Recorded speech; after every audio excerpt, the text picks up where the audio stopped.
आपण मानंकु स्वागत करुछि learn in pipeline channel को। ए चैनल रे आमे महापुरुषंक जीवनी विषय जानिबा मात्र 5 धाड़ी रे।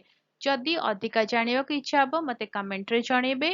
तांको विषय रे आमे लंबा एसे नेकी आसीबा। आउ जदि वीडियो भलो लागिबो सिखी हबो ताहाले चैनल को सब्सक्राइब करिवे, वीडियो को लाइक करिवे, आउ वीडियो को अन्य मनक सहित शेयर करिवे।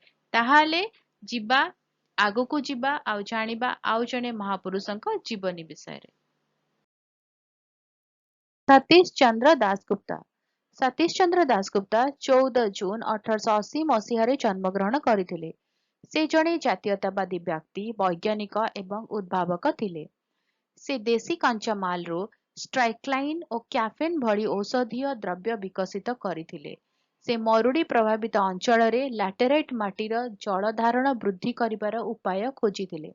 सतीश चंद्रक साहाय्यकारी मनोभाव, वैज्ञानिक मानसिकता एवं संपूर्ण उत्सर्गीकृतता तांकु जणे सम्मानित तथा प्रिय नागरिक करथिला। शेषरे डिसेंबर 24 1979 मसीहारे तांकर देहांत होइतिला।